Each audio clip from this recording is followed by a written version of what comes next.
GoodGuysFree.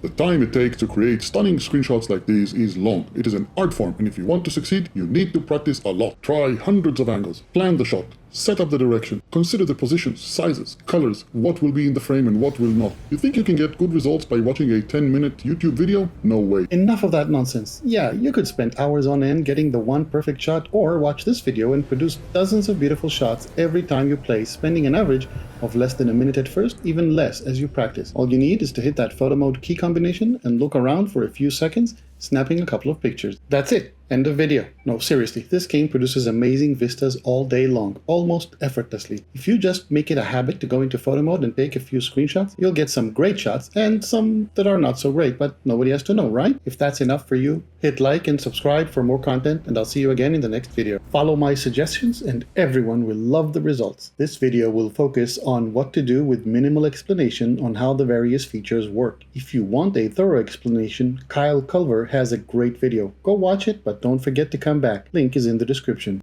Photo mode exists in many games, of course, and in No Man's Sky, we have to distinguish between two different game modes, but also take into account whether the game will pause in photo mode or not. Whether it will pause in photo mode depends on exactly one thing: whether other players are nearby. If yes, the game will continue to animate everything. If not, even if you are with multiplayer enabled, the game will freeze all animations. Here you can see I am in multiplayer mode enabled in the space anomaly and the game freezes. This is because when I recorded this, the game still had not put anyone else in the same virtual lobby as me. Therefore, no nearby players and animations freeze. At the end of this video, I will mention how to record short videos with the animations running. And while we're at it, I'll also show how to produce this effect. The two different game modes as far as photo mode is concerned are on planet or off planet. On planet has more features than off planet, but the basics are exactly the same.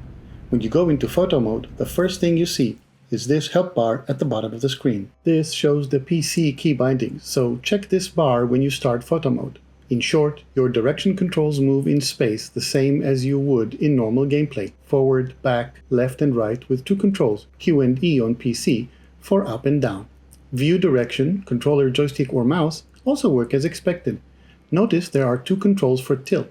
Here, 1 is counterclockwise around the center of the view, and 3 is clockwise.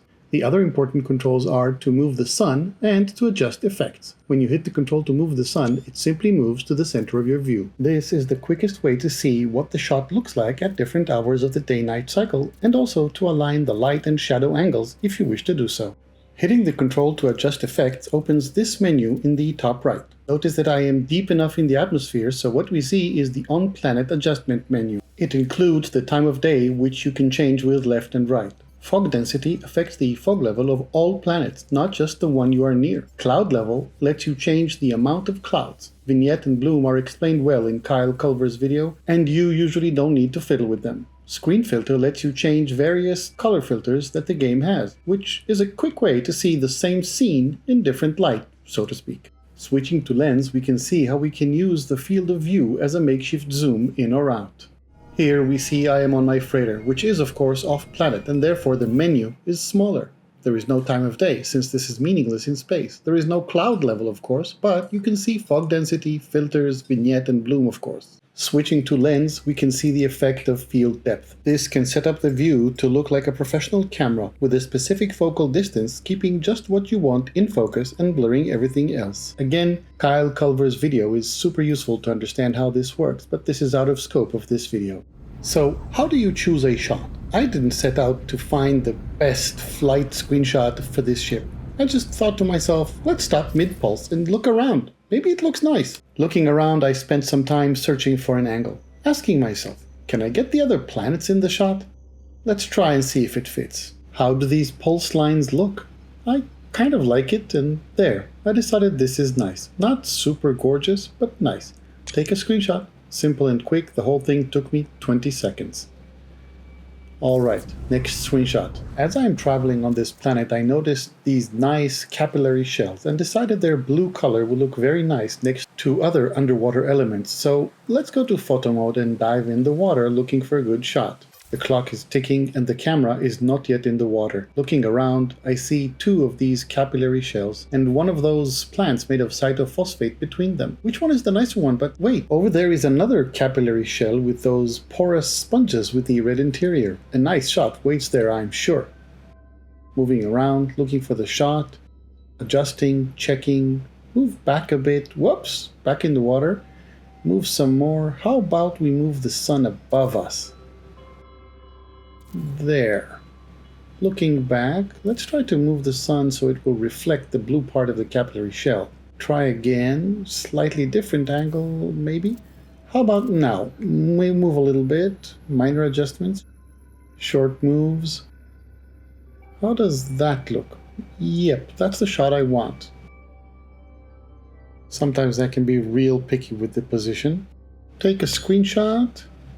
And it took me a whole minute. Still a nice shot, don't you think? Okay, one more before we move on. Same planet, other direction, and I hear a ship to my right. Photo mode, and look for it. Over there, turn right. Oh, there it is. Hey, maybe it would look nice between those star brambles I just looked at. Let's try.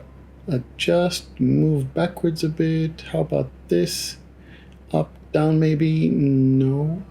Small adjustment. Wait for the menu to disappear and take a shot.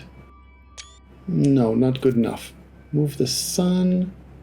Try to adjust the picture a little. Something's still missing, but what? Let's move the sun to behind us. No. A little higher maybe. Like that. But the ship is still too small in the frame. Let's use the field of view to zoom it, and then we'll try to find the best spot to take the shot. I want the 2 star brambles to appear in the shot, so we need to move backwards. There. The vegetation is in the way. Up a little, left, and wait for the menu to disappear to take the shot. I think it will be a nice shot. Yeah. That's it. And it took me 70 seconds, give or take. You can see I'm still looking around for another shot. And that's the point. You need to spend some time looking around, asking yourself, is this nice? Sure, let's take a screenshot. But okay, let's talk about the 2 other things I promised. The ghost effect and shooting videos with the animations running. Let's start with the issue of keeping the animations running. The simplest way, not necessarily easy, is to have a friend join your game. They can stand for a while out of the frame and be quiet while you record a short video. However, not everyone has enough friends playing No Man's Sky and willing to connect on your whim. Luckily, Beeblebum has a great video on exactly this topic, and I urge you to watch it if you want to record videos with the animations running. Link is in the description, but don't forget to come back for the ghost effect. The ghost effect is pretty well known by anyone who used the Atlantid Multitool Runic Lens in third-person view mode. That's right, all you need is an Atlantid Multitool. They all have this tech, a Runic Lens. When this is equipped as the secondary weapon, it hides you from view for a while, and in third-person view mode, it looks like this. I have a few videos on searching for Atlantid Multitools, so go ahead and watch them.